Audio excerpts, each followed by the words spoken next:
Trades की शुरुआत करते हैं। आप सभी को गुड आफ्टरनून।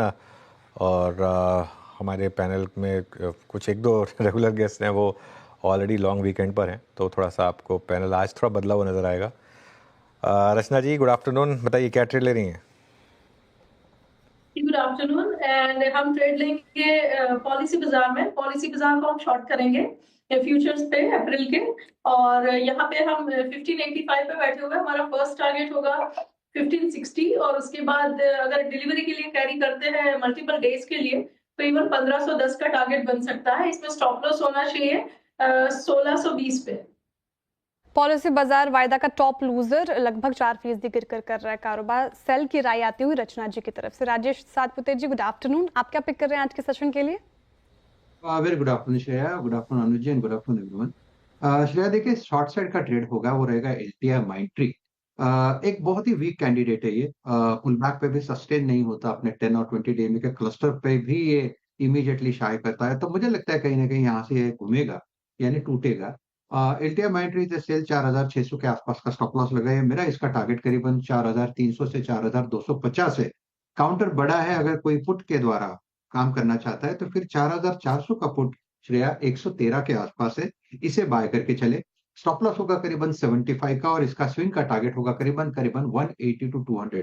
तो एक बड़ा स्विंग मुझे लगता है इस पुट पे भी मिल सकता है, पर सेफ्टी भी मिलेगी वोलेटिलिटी के against. So LTI Mindtree is a cell.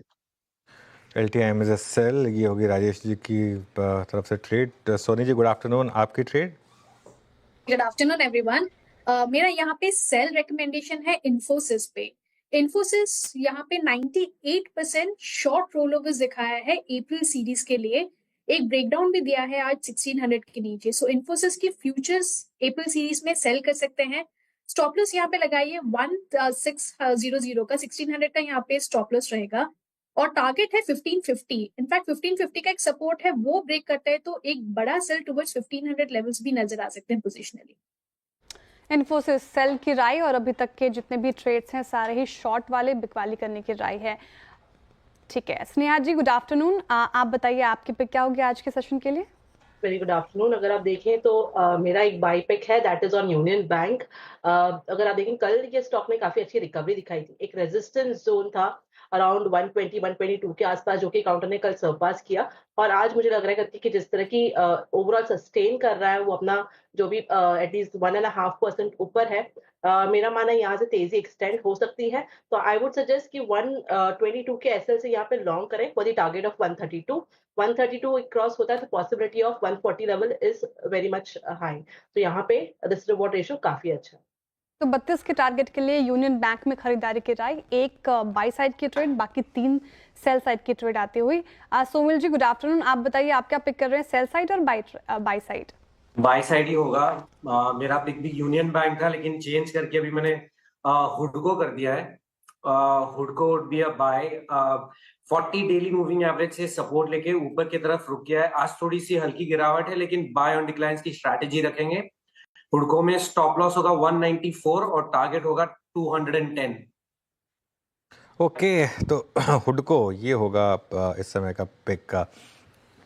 चलिए आगे बढ़ते हैं। सिद्धार्थ खेमका तैयार है हमारे साथ। Siddharth, good afternoon. सिद्धार्थ, क्या पिक किया आपने? आपका पसंदीदा स्टॉक? गुड आफ्टरनून सभी को। जो मेरा स्टॉक पिक है वो है GAIL gas authority of India limited.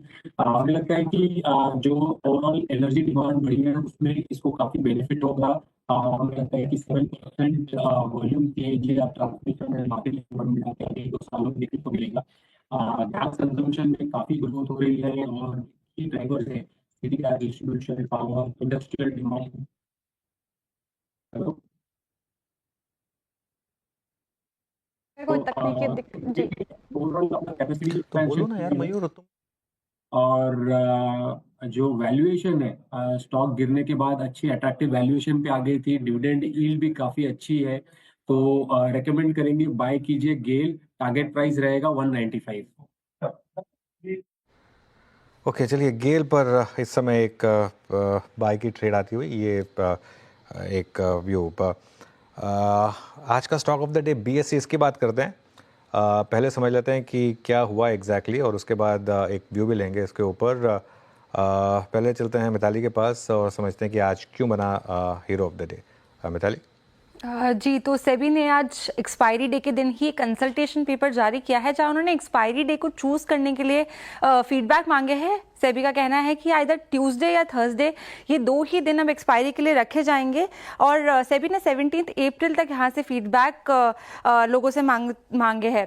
इसके बीच एनएसई जो है उसके लिए एक प्रॉब्लम खड़ी हो सकती है क्योंकि एनएसई ने अपने एक्सपायरी डे को थर्सडे से मंडे शिफ्ट करने के लिए यहाँ पे एक योजना बनाई थी और अभी उन्होंने ये जो प्रस्ताव था इसे बोला है कि अभी वो डेफर कर रहे हैं अंटिल फर्दर नोटिस। और अब यहाँ उन्होंने देखना होगा कि जो उनकी मंडे की एक्सपायरी थी वो अब क्योंकि लागू नहीं हो पाएगी तो कौन सा एक्सपायरी डे अब वो चुनेंगे।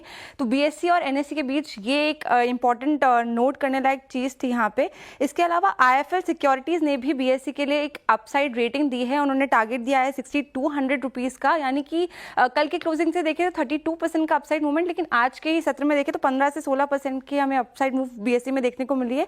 एनएसई की जो एक्सपायरी दिन में बदलाव की योजना थी उससे टलने से बीएसई को यहाँ पे फायदा नजर आ सकता है। मार्केट शेयर में भी हमें इसकी उछाल देखने को मिल सकता है। FY26 तक बीएसई का जो मार्केट शेयर है वो बढ़ भी सकता है, ऐसा आईएफएल का कहना है। और FY26 और 27 में जो ट्रेडिंग वॉल्यूम्स है वो अनुमान लगाया जा रहा है कि 33% से 38% तक रहने की संभावना है। साथ ही FY25 से FY27 के बीच जो ईपीएस ग्रोथ है वो माना जा रहा है 32% CAGR से बढ़ने की यहाँ पे उम्मीद जताई गई है। और आईएफएल सिक्योरिटीज जो उनका फेयर वैल्यू था पहले 5000 था, अब इसे रिटरेट करके बाय रेटिंग दी है 6200 की। एक और इंटरेस्टिंग फैक्ट आपको बताना चाहेंगे कि बीएसई का जो मार्केट शेयर है इनके इंडेक्स ऑप्शन प्रीमियम में हम देखें तो प्रीमियम टर्नओवर जो अक्टूबर से कंपेयर करेंगे तो 13% का मार्केट शेयर बीएसई का था, वहां से बढ़ के नवंबर में और दिसंबर में 16% हुआ। जनवरी फरवरी मार्च तक ही आता आता 20 से 22% हो गया है। यहाँ पे देखिए मार्च में 22% का मार्केट शेयर बीएसई का हो गया है। एनएसई और बीएसई के कंबाइंड प्रीमियम टर्नओवर की इंडेक्स ऑप्शन की हम बात करें तो और सारे ही ब्रोकरेजेस यहाँ पे काफी बुलिश नजर आ रहे हैं कि मार्केट शेयर जो बीएसई का है वो ऐसे ही बढ़ता हुआ नजर आएगा। तो ये था जिसके कारण आज बीएसई में हमें काफी ज्यादा उछाल देखने को मिला है। बिल्कुल, काफ़ी उछाल देखने को मिला। शुक्रिया मिताली। एक बार सिद्धार्थ जी इस पर व्यू हो जाए बीएसई पर। ओके, कुछ दिक्कत आ रही है वहाँ पर, रिकनेक्ट कर दें। राजेश सतपुते जी, बीएसई का चार्ट देखिए, क्या वापस ऑल टाइम हाई की तरफ जाने की उम्मीद? डेफिनेटली पूरे चांसेस है। देखिए आज एक्सपायरी का पहला दिन है और ओपन इंटरेस्ट भी बढ़ा है, प्राइस तो डेफिनेटली हाईएस्ट लेवल पे खड़ा है। तो मुझे लगता है ये जो इसका रेजिस्टेंस दिखता है, अगर आप डेली चार्ट भी देखें अनुज जी, तो यहाँ पे रेजिस्टेंस दिखता है करीबन 5800 से लेके 5-6000 का। तो कहीं ना कहीं लगता है कि स्लाइटली ओवरबॉट है, लेकिन जिनके पास पोजीशन है उनके लिए तो डेफिनेटली होल्ड साइड का ही कॉल रहेगा। आप होल्ड रखें 5200 के स्टॉप लॉस के साथ, जैसे हमने कहा 5800 प्लस का टारगेट लेके काम होगा। ठीक है, बीएसई पे आप होल्ड कर सकते हैं, लॉन्ग बनने की सलाह है फिलहाल।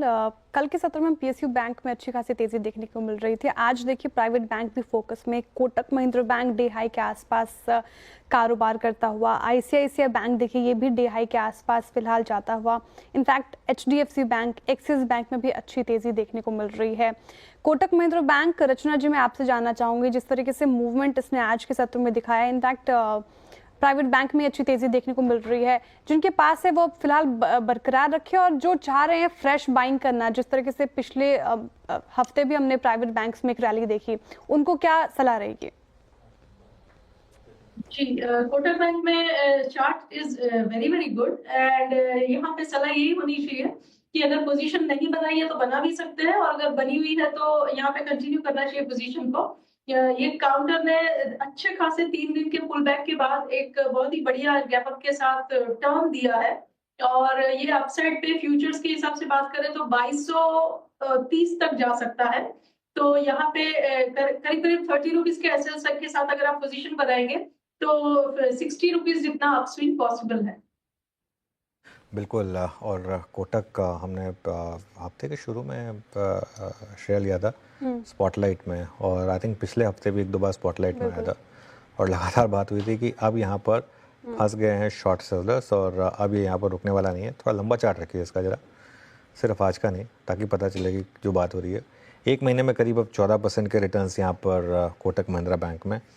और जब मैं कहता हूँ ना रिलेटिव स्ट्रेंथ, अगर आप एक सिर्फ रिलेटिव स्ट्रेंथ की बास्केट का पोर्टफोलियो बना लें, जैसे कोटक हो गया, आपका इंटरग्लोब एविएशन हो गया, आपका इंडियन होटल्स हो गया, ऐसे 5-6 नाम मैं आपको गिना सकता हूँ। मैं नोट डाउन कर रही हूँ। नहीं मतलब थोड़ी सी मेहनत तो खैर बाकी लोगों को भी करनी होगी। बेसिकली जो गिरावट में नहीं गिरे और ऐसे स्टॉक्स या तो गिरावट में नहीं गिरे या जिन्होंने पहले अपना ऑल टाइम हाई लगाया, आई थिंक उन पर फोकस करें बेसिकली। अभी भी मैं लोगों को ये बोलता हूँ कि मार्केट आगे क्या करेगा क्या नहीं करेगा हमें नहीं पता, लेकिन हमको एक चीज़ जो थोड़ी सी कॉन्फिडेंस दे रही है वो ये कि ऐसे स्टॉक्स में अगर आप रहेंगे तो इवन अगर बेयर मार्केट में आपका पैसा थोड़ा टूटेगा, पहली बार तो कम टूटेगा लेकिन थोड़ा टूटेगा, लेकिन उसके बाद ज़्यादा रिटर्न्स आपको मिलेंगे। एक और स्टॉक इसी में ऐड कर देता हूँ, HDFC बैंक का। हालांकि शायद उस लीग में नहीं है जिसमें कोटक महिंद्रा बैंक है, उतनी स्ट्रेंथ HDFC बैंक में नहीं है, लेकिन ये एक और स्टॉक होगा। देखिए ये आज का मूव है, 1 महीने का करीब 6% और 3 महीने का और 6 महीने का और देख लेते हैं HDFC बैंक का। क्योंकि क्या होगा ना, एटलीस्ट आपका वो जो पोर्टफोलियो कईयों का 30-30, 40-40% टूटा होगा बेयर मार्केट में, वो नहीं करेगा ये, कम से कम एटलीस्ट उस चीज़ का आपको कंफर्ट रहेगा। तो ऐसे चीज़ों पे आप चाहें तो फोकस कर सकते हैं।